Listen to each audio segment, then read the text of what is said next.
అదే కొంచెం మీరు ముందు ఒక చిన్న హింట్ ఇచ్చారు. హ్మ్. హ్మ్. పెర్ఫ్యూమా బాడీ ఓడా. అవును. అవును. అబ్బా! ఈ క్యారెక్టర్ కూడా ఆ లైన్‌లో వెళ్ళిపోద్దేమో అని చిన్న అనిపించింది. కానీ మీరు దాన్ని అలా నడపడం అన్నది అవును. చాలా గొప్ప విషయం. థ్యాంక్ యూ అండి. Thanks for the observation actually. లేదు థ్యాంక్ యూ సో మచ్. ఆ క్యారెక్టర్లు రాసుకున్నది పర్టికులర్గా.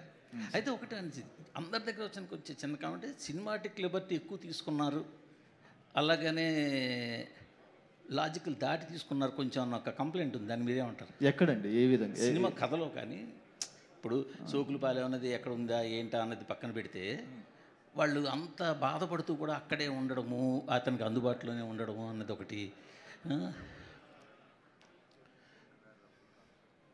ఖాన్ సార్ ఎక్కడ ఉంది సార్?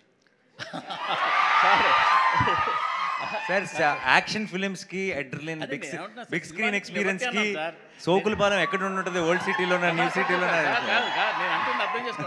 నేను అంటున్నది సార్, ఇప్పుడు సినిమాటిక్ లిబర్టీ అంటున్నాను. సినిమా కథ హైదరాబాద్లో జరిగినట్టు చూపించారు కదా. మీ పాయింట్ అర్థమైంది.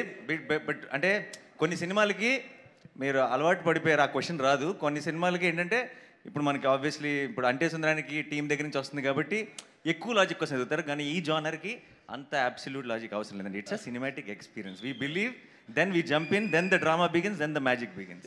Thank you. దానయ్య గారు సార్, చాలా సినిమాల్లో హీరో విలన్ కొట్టుకుంటారు సార్. హీరో దగ్గర గన్ ఉంటుంది, విలన్ దగ్గర ఏముండదు. కాల్ చేస్తే ఎంటర్ వాళ్ళతో అయిపోతుంది సినిమా. చివరి దాకా ఎందుకు రన్ అవుద్ది? అదే ఇందులో అలాంటిది కూడా ఉంది. అంతే కాదు కాదు అజయ్ ఘోష్ మనుషులకి శనివారం నాడే హీరో ఫైట్ చేస్తాడని తెలుసు. కానీ వాళ్ళు ప్రతి శనివారం వచ్చి అటాక్ చేస్తారు తప్ప మిగతా రోజులు అటాక్ చేయరు. ఆ సినిమాటిక్ లిబర్టీ గురించి మాట్లాడా సార్. మిగతా రోజులు అటాక్ చేస్తుంటే పారిపోతూ నాన్నకు ఒకసారి పడింది, అక్కకు ఒకసారి పడింది, ఫ్యామిలీ అంతా ఎఫెక్టెడ్ అని చెప్పాం మొత్తం. ఇప్పుడు సో డెఫినెట్గా I think first Sai Kumar గారు చెప్పే స్టోరీ అంతా ఇదే. వారం అంతా బిక్కుమని బతుకుతూ సాటర్డే రోజు వెళ్ళి ఈడేం చేస్తాడా, దానివల్ల అందరి మీద ఎఫెక్ట్ పడుతుంది అన్నది.